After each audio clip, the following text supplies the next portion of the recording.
Everyone, सभी का warm welcome है वाईटी योर इंग्लिश शूटर पे। आज सुबह का द हिंदू का सेकंड एडिटोरियल पढ़ने वाले हैं। सेफ अक्रॉस बॉर्डर्स इसका टाइटल है। ये आर्टिकल पढ़ के आपको अपने इंडियन होने पे, भारतीय होने पे गर्व होना चाहिए, नाज होना चाहिए, क्योंकि जो यूपीआई है, यूनिफाइड पेमेंट इंटरफेस, जो दुनिया का फास्टेस्ट और सबसे ज़्यादा इस्तेमाल होने वाला online and offline payment system है। आपको पता होगा यूपीआई बिना इंटरनेट के भी काम करती है, इंटरनेट होना ज़रूरी नहीं है। अब ये यूपीआई जो है ना, ये इंटरनेशनल हो रहा है, दूसरी कंट्रीज़ भी इसकी पोटेंशियल को पहचान रही हैं। सिंगापुर में आज से यूपीआई शुरू हो गया है, इसी चीज़ पे आर्टिकल बेस्ड है। चलिए शुरू करते हैं इस इन्फॉर्मेटिव आर्टिकल को अपने क्विज़ के साथ में। 8 क्वेश्चंस आपके सामने हैं। अच्छे से आर्टिकल को पढ़ो, कॉम्प्रिहेंशन के क्वेश्चंस को सॉल्व करो, और जो ग्रामर वोकैब मैं आपको बताऊंगा बाकी के क्वेश्चंस पे आपको अप्लाई करनी है। सॉल्यूशंस क्लास के लास्ट में करवाऊंगा क्विज़ के। आपकी कोशिश होनी चाहिए 8 में से 8 आपको मार्क्स मिले। चलिए आइए कुछ नया सीखते हैं।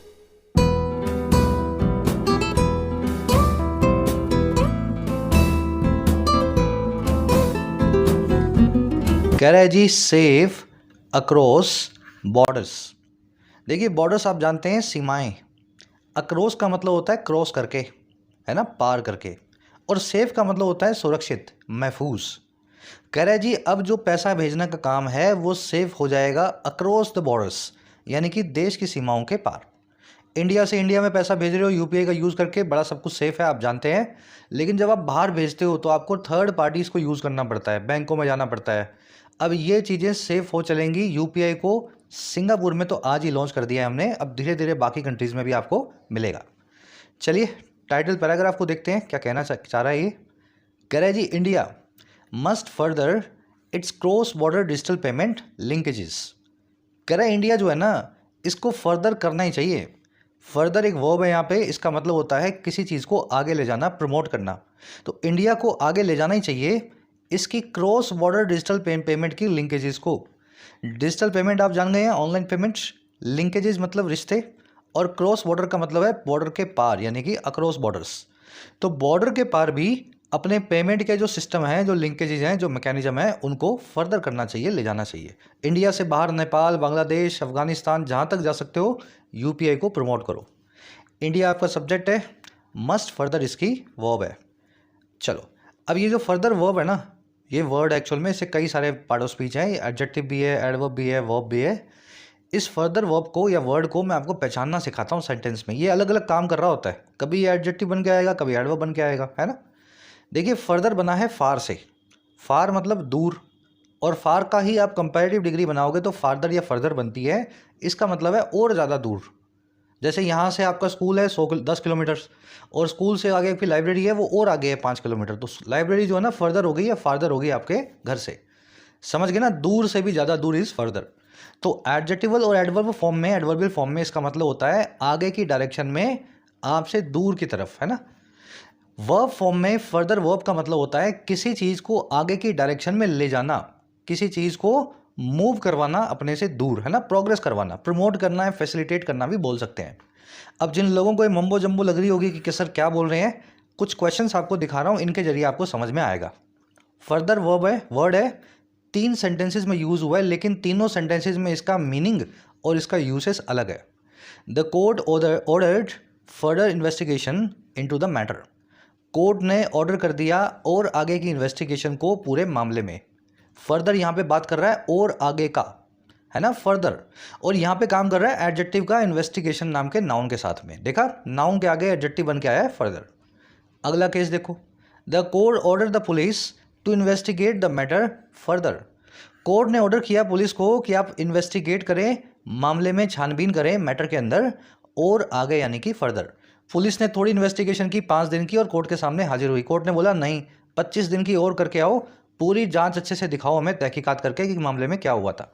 फर्दर यहाँ पे एक एडवर्ब का काम कर रहा है, इसका मतलब है और आगे का।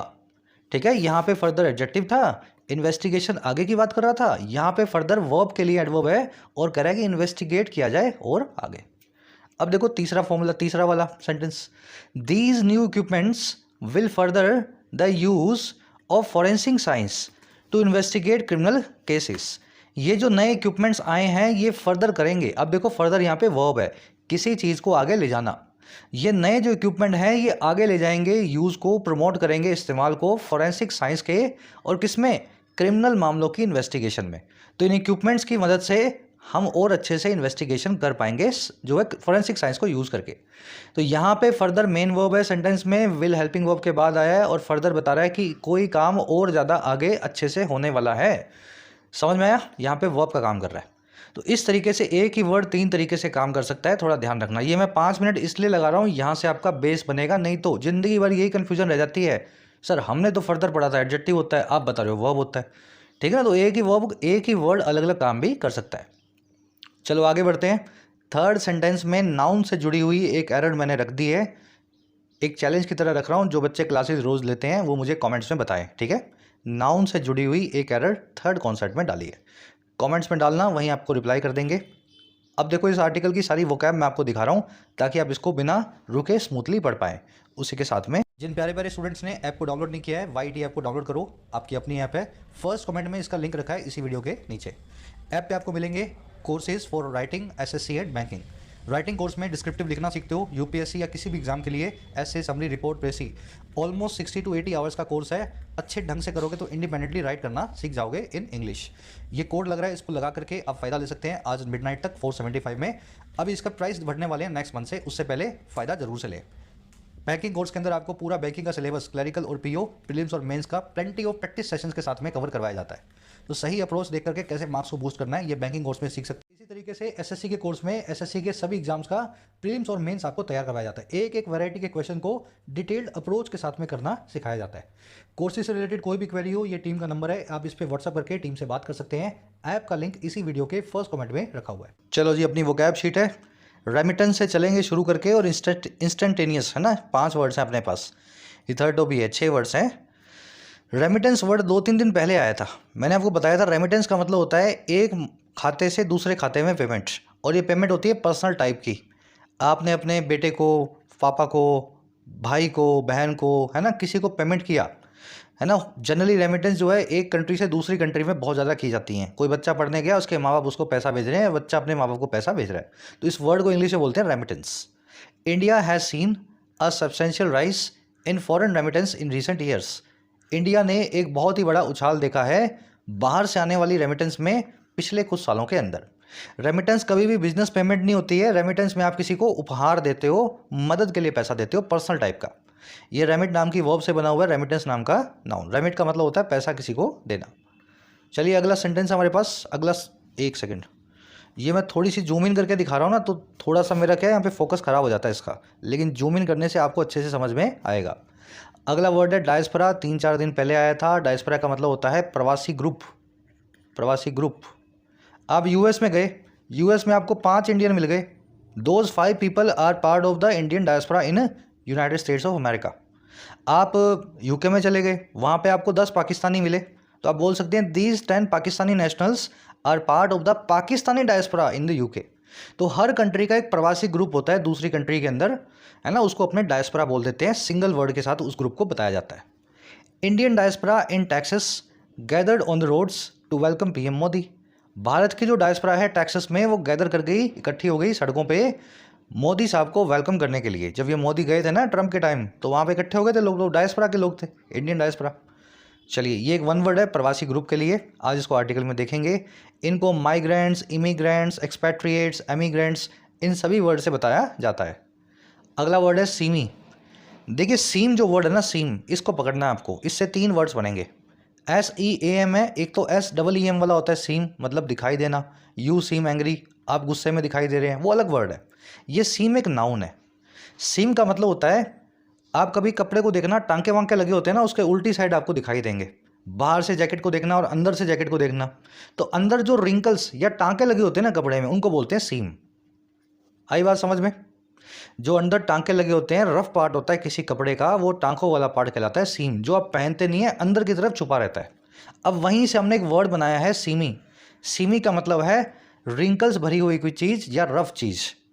फॉर एग्जाम्पल एक सेंटेंस बनाते हैं, children with rich parents rarely experience the semi side of life in their childhood. जो अमीर माँ बाप के बच्चे हैं, रिच पेरेंट्स के चिल्ड्रन हैं, वो रेयरली ही एक्सपीरियंस करते हैं, महसूस करते हैं, और किसका, ज़िंदगी की रफ साइड का, सीमी साइड का, अपने चाइल्डहुड में, अपने बचपन में। उन्होंने वो टांकों की तरफ का कपड़ा नहीं देखा कभी भी, है ना। सीमी साइड समझ गए ना, रफ साइड। हर चीज़ जो अनप्लेजेंट है वो रफ है या सीमी कहलाती है। तो ये सीमी जो वर्ड है ना, इसका उल्टा है सीमलेस, यानी कि एकदम स्मूथ, एकदम प्लेजेंट। इसको आर्टिकल में देखने वाले हैं। टाइम लगा के इस वर्ड को इसीलिए बता रहा हूँ कि ज़िंदगी भर याद रहे सर। टांका मतलब सीम, सीमी मतलब टांकों वाला यानी कि रफ, कोई भी चीज़ जो अनप्लेजेंट है वो रफ है। और सीमलेस मतलब एकदम स्मूथ, जो बहुत ही अच्छे से चलता हो, समझ गए ना, सीमलेस। चलिए अगला वर्ड अपने पास, सेकंड लास्ट वर्ड आज का, इंस्टेंटेनियस। बोलने में थोड़ा सा अजीब लगेगा आपको, बोल के देखो, इंस्टेंटेनियस। देखिए इंस्टेंट का मतलब होता है स्प्लिट सेकंड, यानी कि क्षण, पल बोलते हैं इसको हिंदी में, क्षण या पल। इंस्टेंटेनियस का मतलब है जो पल भर में हो जाए, जो इमीडिएट हो, जो इन एन इंस्टेंट हो। जैसे आप यूपीआई करते हो किसी को, वो इंस्टेंटेनियस होती है, यहाँ से डाले वहाँ से पैसे पहुँचे, है ना। तो massive heart attacks are the usual cause of most instantaneous natural deaths. बड़े बड़े जो हार्ट अटैक्स होते हैं वो सबसे अमूमन जो है कारण है, यूजुअल कॉज है ज़्यादातर नेचुरल डेथ्स का, जो इंस्टेंटेनियसली होती है, जो खड़े खड़े आदमी की मौत हो जाती है ना, उसका मोस्ट ऑफ द सबसे कॉमन रीज़न हार्ट अटैक ही है, बड़ा हार्ट अटैक। इसको प्रॉम्प्ट या स्विफ्ट बोलते हैं। इस बड़े से वर्ड को आर्टिकल में देखेंगे। लास्ट वर्ड बता रहा हूँ आज का आपको, हिथर्डो। एक एडवर्ब है। हिथर्डो का मतलब होता है अभी तक या किसी भी पॉइंट तक, किसी भी पॉइंट ऑफ टाइम तक। जैसे मैं इसको यूज़ करके दिखाता हूँ। The new intern mooted a hitherto unthinkable solution to the problem। जो नया इंटर्न आया था कंपनी में, उसने मूट किया। मूट का मतलब होता है सबके सामने सुझाव रखना किसी नई चीज़ का। तो उसने सुझाया एक ऐसे अनथिंकेबल सोल्यूशन को, एक ऐसे सोल्यूशन को जो अभी तक हिथर्टो अनथिंकेबल था, हमने नहीं सोचा था, है ना। सो फार अनथिंकेबल था, अनटिल नाउ अनथिंकेबल था। और ये था इस प्रॉब्लम का, इस समस्या का, है ना। तो जो अभी तक या एज येट या सो फार, अगर ये जो आप फ्रेज देख रहे हो, इनके लिए ही इंग्लिश में हिथर्टो नाम की एडवर्ब को यूज़ करते हैं। नया वर्ड आपके लिए इंपॉर्टेंट है। चलिए आ जाइए आर्टिकल पे। ये सारे वर्ड जहाँ आएंगे वहाँ पे आपका हो जाएगा रिवीजन। अब आपको दे देते हैं एक समरी, किस बारे में लिखा हुआ है। देखो समरी ये है कि दुनिया के हर कंट्री का अपना कोई पेमेंट सिस्टम है, डिजिटल पेमेंट्स का। यूएस में जाओगे तो गूगल पे मिलेगा आपको, ऑस्ट्रेलिया में भी मिल जाएगा, पाकिस्तान में जाओगे तो आपको जैज कैश मिलेगा। लेकिन ये सारे सिस्टम हैं लोकल, और ये यूज़ किए जाते हैं नॉन कमर्शियल पर्पजेज से। अब मैं आपको रीज़न बताता हूँ ऐसा क्यों होता है। एक तो ये सिस्टम जो है ना, 5-10 करोड़ से ज़्यादा आबादी को कैटर नहीं कर सकते, छोटे सिस्टम्स हैं। दूसरा, इनमें ट्रांजैक्शन इंस्टेंटेनियस नहीं होती, हाथों हाथ नहीं होती, कभी कभी ट्रांजैक्शन में 10, 5, 15, 20 मिनट लग जाते हैं। और तीसरा, इनके लिए हमेशा चाहिए आपको इंटरनेट ऑनलाइन। अब इन सभी पेमेंट सिस्टम्स के सामने इंडिया ने अपना एक ऑल्टरनेटिव बनाया, यूपीआई, जिसमें सारे बैंक्स अपने आप ऑटोमेटिकली रजिस्टर्ड हैं। ट्रांजैक्शंस इंस्टेंटेनियसली होती है। आपने 10 रुपये का सामान लिया, 10 रुपये उसको पेटीएम यूपीआई किए, गूगल पे किए, हाथों हाथ उसके पास पहुंच गए। तो ये कमर्शियली भी यूज़ हो रहा है। और चौथा, इसके लिए आपको इंटरनेट की ज़रूरत नहीं है। अगर इंटरनेट ना भी हो तो भी आप यूपीआई कर सकते हो। तो एक बहुत ही इनोवेटिव प्रोडक्ट इंडिया ने डिज़ाइन किया, जिसको पूरी दुनिया में मिल रही है पहचान। अब इसकी पहचान के जरिए ही इसको सिंगापुर की गवर्नमेंट ने अपना लिया है। हमारा आर्टिकल यही कह रहा है कि इंडिया के पास एक बहुत ही नायाब तोहफा है यूपीआई के तौर पे। जितना हो सके इसको दुनिया में फैलाओ। अब ये सॉफ्ट पावर का एक बहुत बड़ा जरिया बन जाएगा फॉर इंडिया। आज की टोन अगेन ऑप्टिमिस्टिक है, ऑप्टिमिज्म दिखा रहा है भारत के पेमेंट सिस्टम के साथ। चलिए शुरू करें। यूपीआई से आप सभी लोग वाकिफ़ हैं, आर्टिकल बड़े अच्छे से समझ में आएगा।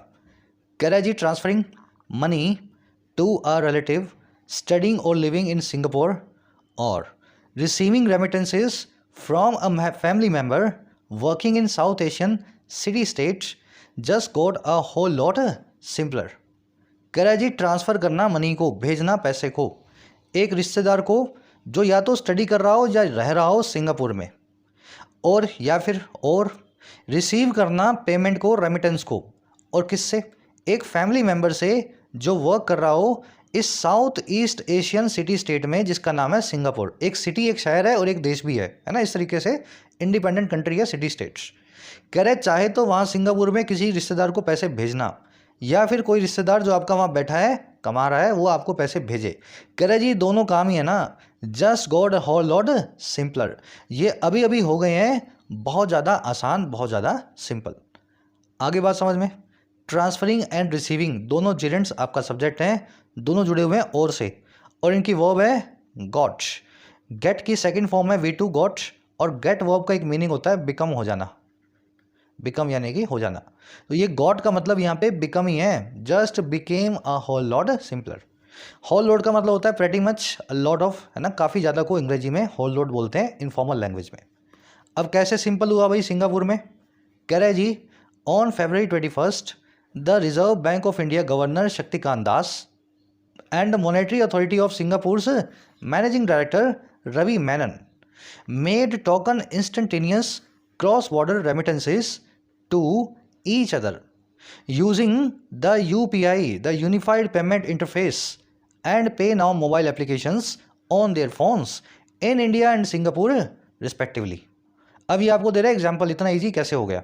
कह रहा है जी फरवरी 21 को 2-3 दिन पहले ही आरबीआई के जो गवर्नर साहब है मिस्टर दास और सिंगापुर की मॉनेटरी अथॉरिटी ऑफ सिंगापुर उसके जो मैनेजिंग डायरेक्टर हैं रवि मेमन, ये मॉनेटरी अथॉरिटी ऑफ सिंगापुर समझ लो वहाँ का सेंट्रल बैंक है, वहाँ का आरबीआई है।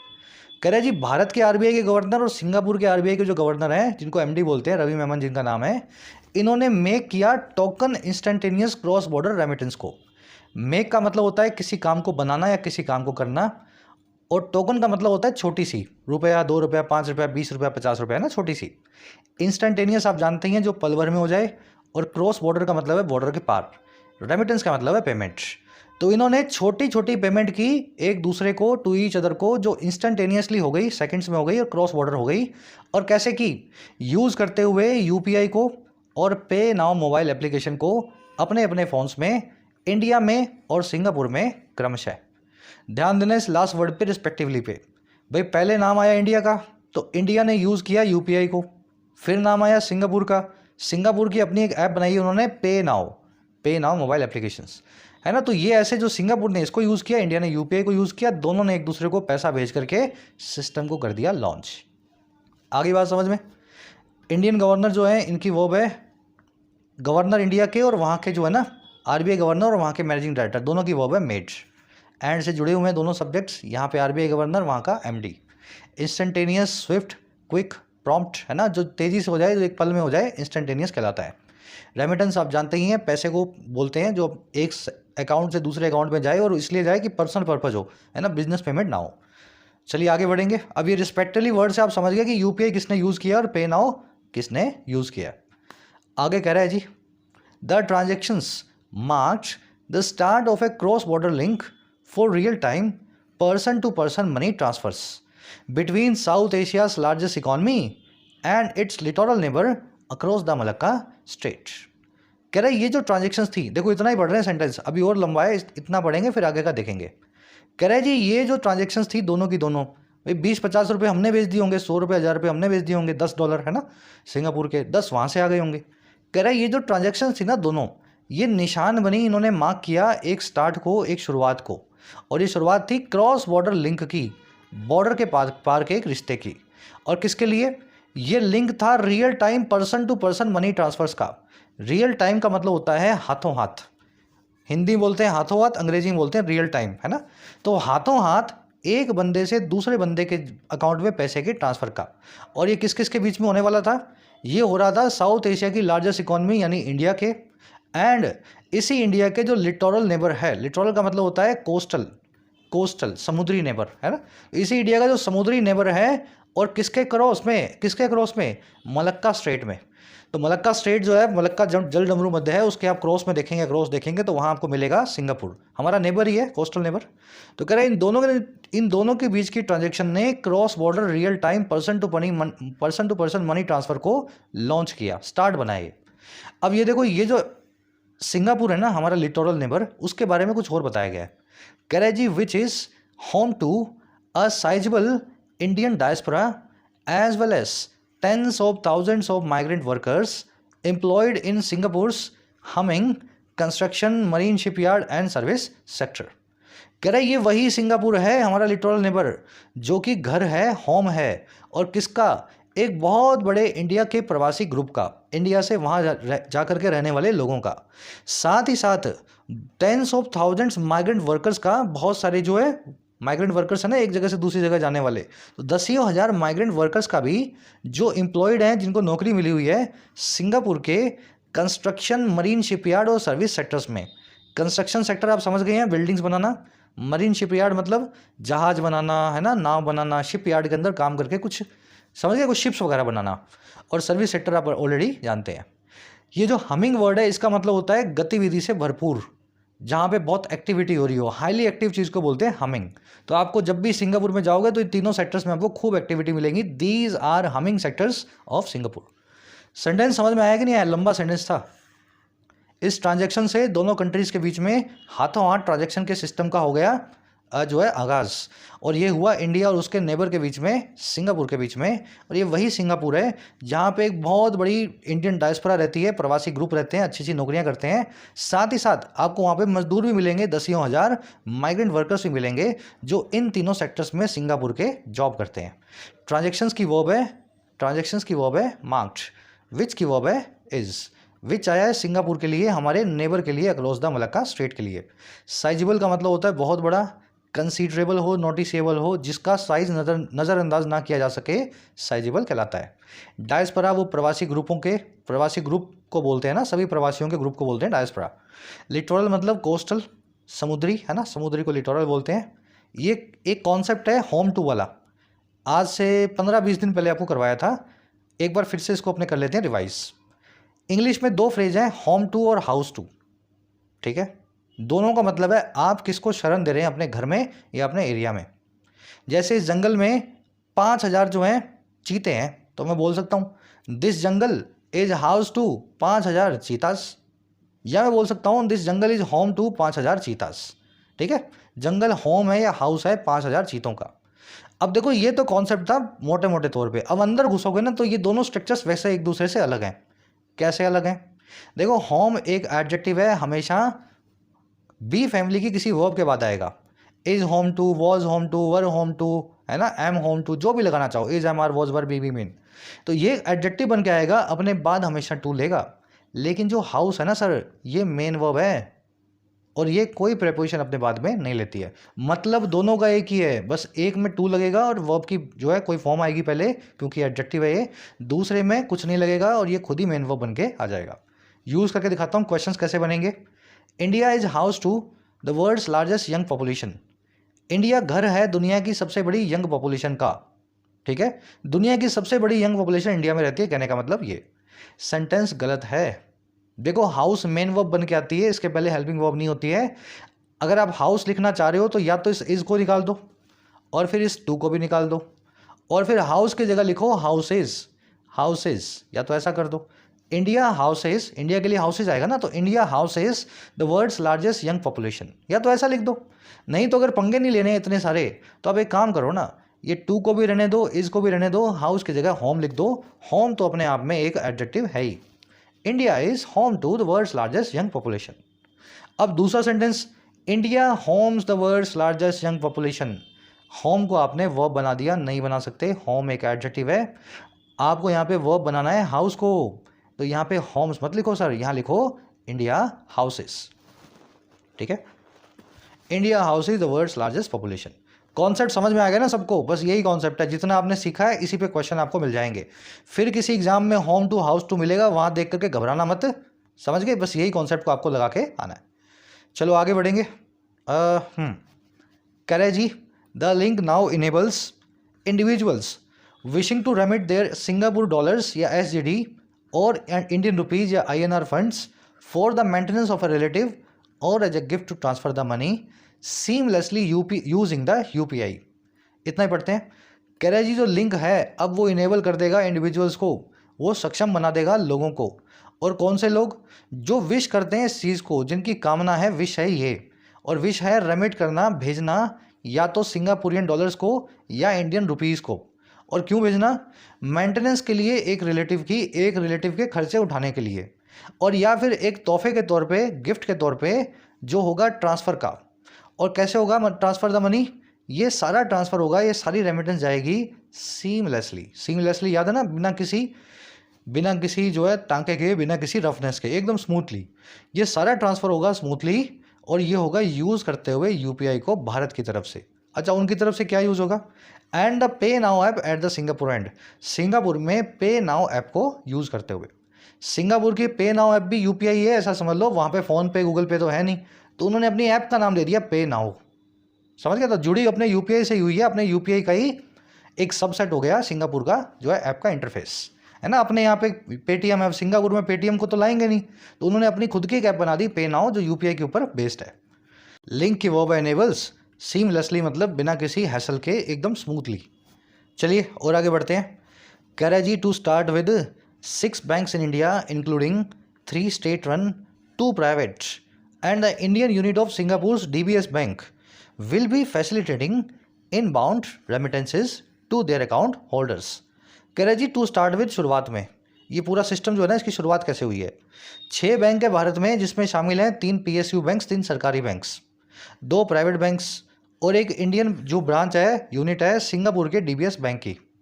कह रहे इस तरह से 6 बैंक, 3 सरकारी, 2 प्राइवेट और एक सिंगापुर का बैंक। कह रहे ये फैसिलिटेट करेंगे, ये फैसिलिटी देंगे, प्रमोट करेंगे इन बाउंड रेमिटेंसेस को, ऐसी पेमेंट्स को जो इंडिया के लिए आ रही हैं, इन बाउंड हो रही हैं इंडिया में, बाहर से इंडिया के अंदर आएंगी, है ना, इन बाउंड। और कहाँ तक, उनके अकाउंट होल्डर्स तक, इन बैंकों में जिन लोगों के खाते हैं वहाँ तक। तो शुरुआत में ये होगा, जिनके पास इन 6 बैंकों में जो अकाउंट्स हैं, शायद इसमें एसबीआई भी होगा, पीएनबी भी होगा, इन लोगों को सिंगापुर से पैसे मिल सकेंगे डायरेक्टली फ़ोन में। कह रहे while 1 private lender and 3 public sector banks would enable their Indian customers to send money using the link. कह रहे जबकि एक प्राइवेट बैंक, लेंडर मतलब बैंक, और 3 पब्लिक सेक्टर बैंक जो हैं इनेबल करेंगे अपने जो है इंडियन कस्टमर्स को कि वो पैसे भेज पाएँ इस लिंक को यूज़ करते हुए, दोनों कंट्रीज़ के इस सिस्टम को जो है यूज़ करते हुए। तो पैसे मंगाने के लिए अलग बैंक्स हैं, पैसे भेजने के लिए अलग बैंक्स हैं। हो सकता है कुछ बैंक्स कॉमन भी हों, लेकिन जहाँ जहाँ जिस बैंक से आपका सिस्टम बन सकता है, बना के सिंगापुर में पैसे भेज भी सकते हो और मंगा भी सकते हो। ठीक है, शुरुआती फेज में ये सब हो रहा है। टू स्टार्ट विथ, बैंक्स की वर्ब है will be facilitating, private lender और ये प्राइवेट सेक्टर बैंक की वर्ब है वुड इनेबल। चलिए और आगे बढ़ते हैं। कह रहे जी in Singapore customers of DBS bank and the non bank lender Liquid group can avail of the transfer facility. कह रहे जी सिंगापुर में जो कस्टमर्स हैं, एक तो डीबीएस बैंक के और एक नॉन बैंक लेंडर जो है लिक्विड ग्रुप है, वहाँ की एक नॉन बैंकिंग फाइनेंशियल कंपनी है एनबीएफसी। कह रहे ये दोनों जो है ना अवेल कर सकते हैं, फ़ायदा ले सकते हैं इस ट्रांसफ़र फैसिलिटी का। तो सिंगापुर में इस तरह के बैंक के जो कस्टमर है उनको फैसिलिटी का फ़ायदा मिलेगा। चलिए अब ये फर्स्ट पैराग्राफ अपना हो गया। सेकंड पैराग्राफ में आपको मिलेंगी सजेशंस, यूपीआई को और आगे कैसे यूज़ किया जा सकता है। उसी के साथ में एक छोटा सा ग्रामर कॉन्सेप्ट है, मैं आपको यहाँ पे करवा देता हूँ। कोई एरर मिल रही है कि सेंटेंस में आपको कोई, पहले तो खुद से पूछो आपको दिखी या नहीं दिखी, फिर मैं कॉन्सेप्ट करवाता हूँ। चलो एरर है सर, इसमें एरर है अवेल नाम की वर्ब को यूज़ करने की। देखिए अवेल का मतलब होता है फ़ायदा उठाना या उठवाना, ज़्यादा अंदर मत घुसो। अवेल वर्ब का ये मतलब समझ लो फ़ायदा उठाना, किसी भी चीज़ का लाभ लेना, बेनिफिट लेना। ठीक है, अब देखो इसको यूज़ करने के 2 तरीके हैं। एक तो अवेल के बाद में ऑफ लगेगा और एक अवेल लग जाएगा बिना ऑफ के, और दोनों ही तरीके सही हैं। ऑफ वाला तरीका जो है वो है क्लासिक तरीका, और जो बिना ऑफ का तरीका है वो है मॉडर्न तरीका, मॉडर्न इंग्लिश। और ये मॉडर्न इंग्लिश जो है स्टैंडर्ड इंग्लिश की बात कर रहा हूँ मैं, जो लिखी और पढ़ी जाती है। तो अवेल दोनों ही तरीकों से आ सकता है, जिस चीज़ का फ़ायदा लेना हो ऑफ भी लगा के बता दो या बिना ऑफ लगाए बता दो। लेकिन एक दिक्कत है इसमें, दिक्कत है सर रिफ्लेक्सिव की। अगर ऑफ लगा रहे हो, पुरानी क्लासिकल शेक्सपियर के टाइम की अंग्रेजी यूज़ करना चाहते हो, तो फिर ऑफ से पहले रिफ्लेक्सिव लगाना पड़ेगा, जो भी आदमी फ़ायदा ले रहा हो। जैसे हिंदी में एक सेंटेंस है, गरीब लोग फ्री राशन स्कीम का फ़ायदा ले सकते हैं। इसको मैं इंग्लिश में बना रहा हूँ, पहले अवेल ऑफ लगा के फिर बिना ऑफ के। तो कैसे बनाएंगे इंग्लिश में? पहला तरीका तो ये है, गरीब लोग, गरीब लोग को इंग्लिश में क्या बोलते हैं?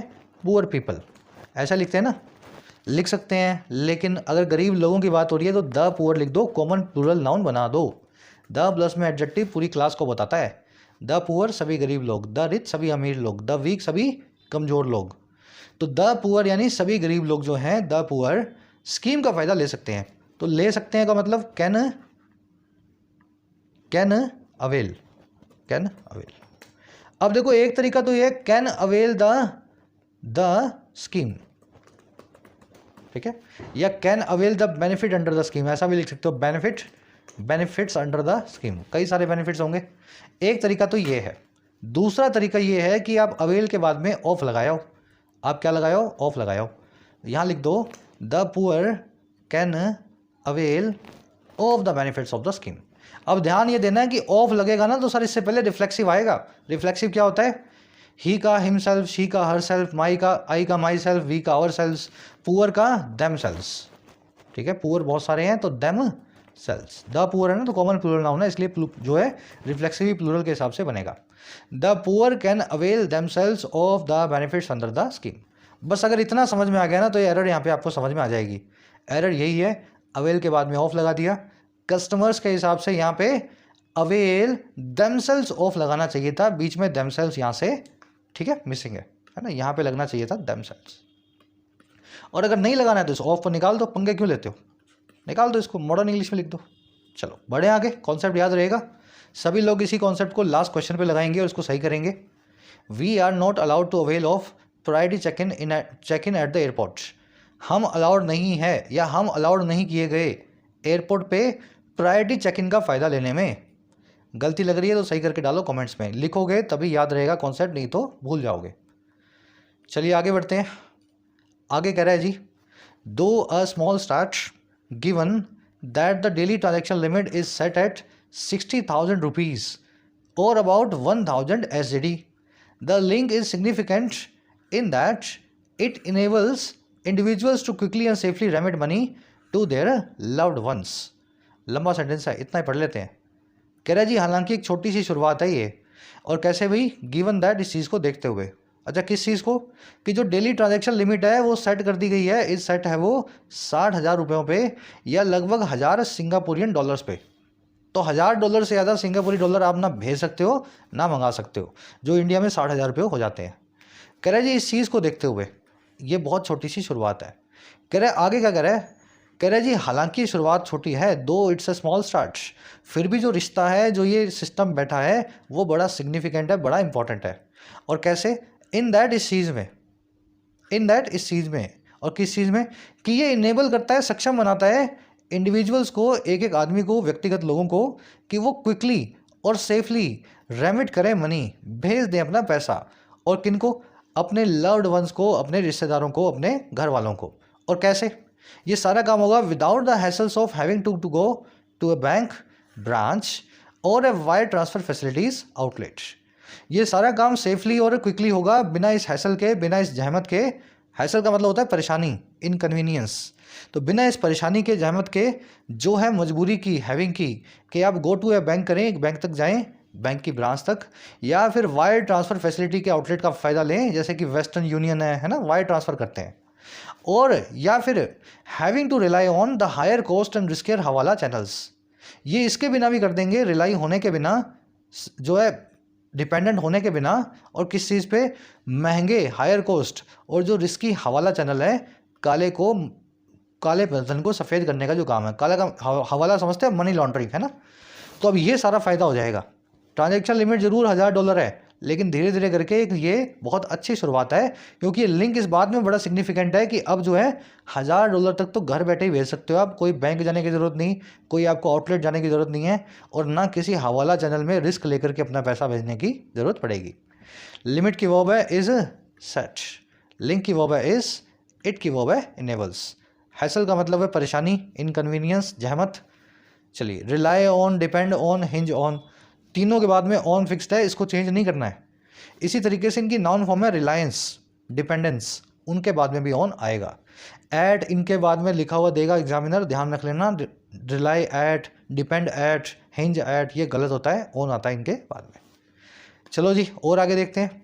कह रहे जी the type is also a wider regional effort to facilitate cross-border real-time money transfer in a manner that reduces operational costs for individuals and merchants while at the same time reducing the reliance on an external settlement currency. कह रहे जो tie up है, ये जो रिश्ता है, system है नया, ये साथ ही साथ एक पार्ट भी है, हिस्सा भी है एक और बड़े रीजनल एफर्ट का।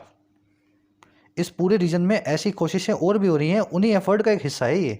और ये एफर्ट है आसान बनाने का, फैसिलिटेट करने का, cross border real time money transfers को, एक देश से दूसरे देश में हाथों हाथ होने वाले पैसे के लेन देन को, इसी तरीके में इन अ सिमिलर मैनर।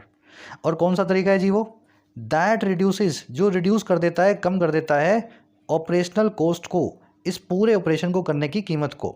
और किसके लिए, इंडिविजुअल्स और मर्चेंट्स के लिए, आम आदमी के लिए और दुकानदारों के लिए।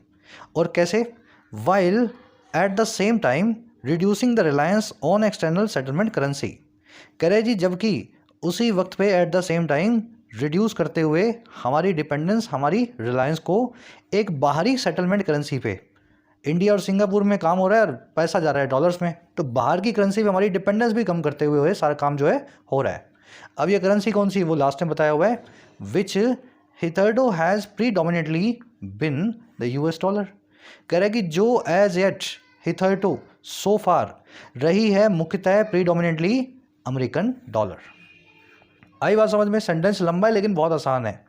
टाई अप जो है उस बहुत बड़े एफर्ट का पार्ट है। इसी तरह के एफर्ट दूसरी कंट्रियां भी कर रही हैं, cross border real time money transfer हो सके इंडिविजुअल्स और मर्चेंट्स के बीच में। उसी का एक पार्ट के तौर पे इंडिया सिंगापुर ने भी अपना रिश्ता बनाया है। इससे ऑपरेशनल कॉस्ट भी कम हो जाती हैं पूरी ट्रांजेक्शन को करने की, तीसरी थर्ड पार्टी को बीच में नहीं लाना पड़ता, और हमारा रिलायंस भी ख़त्म हो जाता है बाहर की करेंसीज पे, है ना, डॉलर पे, पाउंड पे या यूरो पे, जो कि अभी तक रहा है डॉलर ही प्रीडोमिनेटली इस तरह की ट्रांजैक्शन के अंदर एक्सटर्नल करेंसी। टाई अप की वर्ब है इज, दैट की वर्ब है रिड्यूस इज। दैट का जो है यहाँ पे एंटीसीडेंट है मैनर, वो तरीका जो रिड्यूस करते हैं ना, दैट सिंगुलर है, दैट की वर्ब भी सिंगुलर है। रिलायंस ऑन, डिपेंडेंस ऑन, ऊपर ही बताया था ना, रिलाई डिपेंड, रिलायंस डिपेंडेंस, हमेशा अपने बाद ऑन लेंगे, एट नहीं लेंगे। विच की वर्ब है हैज़ बिन, हिथर्टो का मतलब है अभी तक, एज एट या सो फार। कह रहे जी Singapore which had established a similar payment link with Thailand in 2021 is part of a larger 5-member initiative among the central banks of Southeast Asian economies, including Malaysia, Indonesia and the Philippines। लंबा sentence है। कह रहे जो ये Singapore है ना, जिसके साथ हमने अभी सिस्टम बिठाया है, जो कि इस्टेब्लिश भी कर चुका था पहले से ही, ऐसे ही एक सिस्टम को थाईलैंड के साथ में 2021 में, आजू बाजू में ये दोनों ये है ना, सिंगापुर, मलेशिया, थाईलैंड, कह रहा है ये पहले से ही जो 2021 में ऐसा सिस्टम थाईलैंड के साथ कर भी चुका है, बैंकॉक के साथ कर भी चुका है। कह रहा है ये जो सिंगापुर है ना, ये एक पार्ट है एक बहुत ही बड़े लार्जर 5 मेंबर्स के इनिशिएटिव का, और ये है सेंट्रल बैंक्स के बीच में साउथ ईस्ट एशिया की इकॉनमीज़ के। और ये इकॉनमियाँ कौन कौन है? Malaysia, Indonesia, the Philippines. Singapore तो इसमें आ ही गया, और थाईलैंड भी ऑफकोर्स इसमें आता हुआ दिख रहा है। तो इन पांचों ने पहले से अपना ग्रुप बना रखा है, ये सारा सिस्टम पहले से खुद का कर चुके हैं। अब ये इंडिया से मिल करके एक बड़े यूपीआई सिस्टम का पार्ट भी बनना चाहता था। आगे बात समझ में? अब ये इकॉनमीज कौन कौन सी हैं आगे देख लो। कह रहा है जी ये सिस्टम वही है that aims to interconnect their domestic digital payment systems. ये वो वही इनिशिएटिव है जो एम करता है, जिसका मकसद है कि आपस में जोड़ दे अपने अपने डोमेस्टिक डिजिटल पेमेंट के सिस्टम्स को। चलिए, सिंगापुर की वर्ब है इज, विच की वर्ब है हैड एस्टैब्लिश्ड, विच आया सिंगापुर के लिए, पास्ट परफेक्ट लगा क्योंकि ये काम पास्ट में हो चुका था। इंडिया ने पास्ट में ये काम किया पिछले 4 दिन पहले, उससे 2 साल पहले ये काम ऑलरेडी हो चुका है, तो पास्ट का भी पास्ट है, तो पास्ट परफेक्ट। दैट की वर्ब है एम्स, दैट आया इनिशिएटिव के लिए, वो इनिशिएटिव जो एम करता है इस काम को करने में। चलो, कह रहे India to could build on the springboard it has gained in Singapore to further its cross border digital payment linkages. कह रहे जी इंडिया भी बिल्ड ऑन कर सकता है। बिल्ड ऑन करना मतलब किसी चीज़ को सहारा बना करके आगे प्रोग्रेस करना। थोड़ी सी नींव बनाई है, अब उसके ऊपर पूरा मकान खड़ा कर रहे हो। तो कह रहे जी इंडिया भी इसी तरीके से बिल्ड ऑन कर सकता है इस स्प्रिंग बोर्ड पे। स्प्रिंग बोर्ड का मतलब होता है स्टेपिंग स्टोन, ऐसा बोर्ड जिस पे लगा हुआ स्प्रिंग, आपने पाँव रखा और अब आपकी उड़ान शुरू हो जाएगी, आप उछाल शुरू करेंगे। आई बात समझ में? एक जरिया होता है स्प्रिंग बोर्ड आगे की जर्नी का। तो कह रहा है जी इंडिया भी बिल्ड ऑन कर सकता है इस पूरे जरिए पे, इस पूरे स्प्रिंग बोर्ड वाले सिस्टम पे, जिसने गेन कर लिया है, जो इंडिया ने गेन कर लिया है सिंगापुर में। और क्या क्यों बिल्ड ऑन करेगा इस पर? वो इसलिए करेगा कि हम फर्दर कर पाएँ, आगे ले जा पाएँ हमारे cross border digital payment linkages को, और हम एक्सटेंड कर पाएँ और आगे बढ़ा पाएँ हमारी पार्टनरशिप को। और किसके साथ में?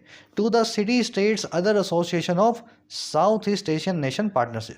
ये जो सिटी स्टेट है सिंगापुर, इसकी जो एसोसिएशन है उसके दूसरे जो मेंबर्स हैं साउथ ईस्ट एशियन नेशंस के जो पार्टनर्स हैं।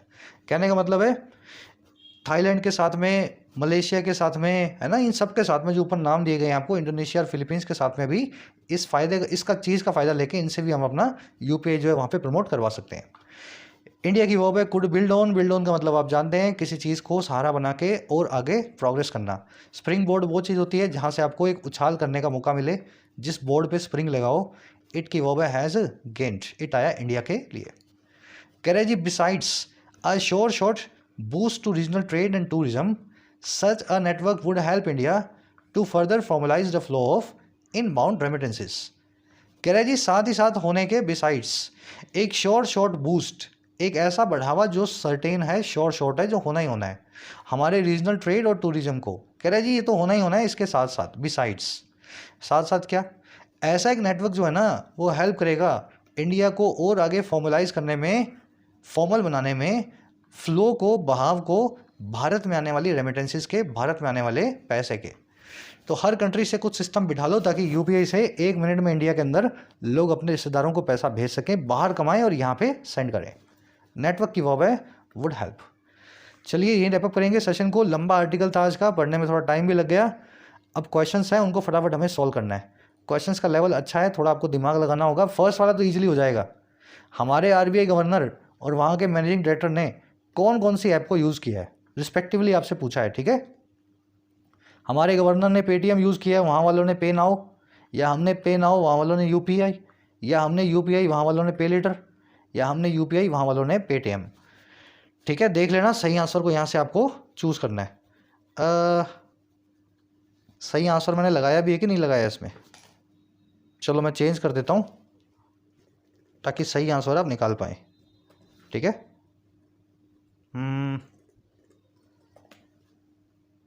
ठीक है, चलो सही आंसर अब निकाल लेना जो आपको चारों में से सही लगे। कमेंट सेक्शन में फर्स्ट कमेंट में आंसर डाल रहा हूँ, वहाँ से मैच करना है। सेकंड में आपसे पूछा है जी ये जो लार्जर 5 मेंबर इनिशिएटिव है इनमें से कौन सी कंट्रियाँ उसका पार्ट है। जापान और मलेशिया, कोरिया और थाईलैंड, इंडोनेशिया और फिलीपींस, कंबोडिया और फिलीपींस। सही आंसर को चूज़ करना है। ये क्वेश्चन मेरे को लगता नहीं ज़्यादा मुश्किल आपको लगेगा। अब आ जाओ थर्ड पे। क्वेश्चन फर्स्ट कमेंट में आंसर रखे हुए हैं, वहाँ से मैच कर लेना। थर्ड में आपसे पूछ रहा है जी हमारे इस पूरे लिंक का सिंगापुर के साथ में प्राइमरी ऑब्जेक्टिव इसका क्या था। सिंगापुरी डॉलर पे अपनी रिलायंस को ख़त्म करना, ऑपरेशनल कॉस्ट को रिड्यूस करना पैसा भेजने की हमारे इंडिविजुअल्स और मर्चेंट्स के लिए, या फिर एक्सपोर्टर्स को ट्रांसफ़र करना, जो है पैसा ट्रांसफ़र जो करना है वो इनेबल करने के लिए सप्लायर्स को अपने बिना किसी बैंक ब्रांच गए हुए। तो तीनों में से क्या चाहते थे, हमारा प्राइमरी ऑब्जेक्टिव क्या था कि हमने सिस्टम क्यों बनाया है। थोड़ा ध्यान से पढ़ोगे तब आंसर निकलेगा, है ना। वर्ड्स का खेल है सारा, देखने में तीनों ही आंसर लग रहे हैं, ऑल ऑफ द अबव आपको आंसर लगेगा, लेकिन शायद ये आंसर आपका ना हो। चौथे में एक वर्ड दिया हुआ है फर्दर अंडरलाइंड, आपसे पूछा है इस वर्ड का पार्ट ऑफ स्पीच क्या है। क्या ये वर्ब है, क्या ये एडजेक्टिव है, क्या ये एडवर्ब है। चलो 5 और 6 के अंदर 2 एरर्स हैं जो मैंने यहाँ पे हाईलाइट किए ना, अंडरलाइन किए। इन पार्ट्स में आपको एरर मिलेंगी, दोनों पार्ट्स में एरर्स को ढूंढ लो। 7वें में सेंटेंस को इंप्रूव करना है, फर्स्ट पार्ट में देख लो क्या इंप्रूवमेंट ला सकते हो। 8वें में आपसे इडियम पूछी है semi sides of things. Semi word आप ऑलरेडी देख चुके हैं, सीमी साइड आपसे पूछा है किसी भी चीज़ की सीमी साइड क्या होती है, ठीक है। तो इस इडियम का मीनिंग भी आपको निकालना है। फर्स्ट कमेंट में आंसर डाल दिए हैं, वहाँ से चेक कर लो आउट ऑफ 8 कितने मार्क्स मिले। क्वेश्चन आज खूब सारे बनाए हैं, है ना, बताना कितने मार्क्स मिले। मुलाकात होगी नेक्स्ट क्लास में। एक लाइक और एक शेयर जरूर से दें सेशन को।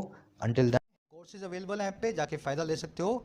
टाइम रहते ही कोर्सेज का फ़ायदा लेना है, ऐसा ना हो लास्ट मोमेंट पे आकर के आप मैसेज करें सर 15 दिन रह गए, 1 महीना रह गया। अभी जब वक्त है पढ़ने का तो पढ़ाई पे पूरा ध्यान दो। कंटेंट सारा अवेलेबल है एप्लीकेशन पे, राइटिंग का, एसएससी का और बैंकिंग का। ऐप को जाओ कमेंट सेक्शन से डाउनलोड करो, फर्स्ट कमेंट से लिंक रखा है। कोई भी क्वेरी हो, ये नंबर है व्हाट्सअप का, टीम से आप मैसेज करके बात कर सकते हैं।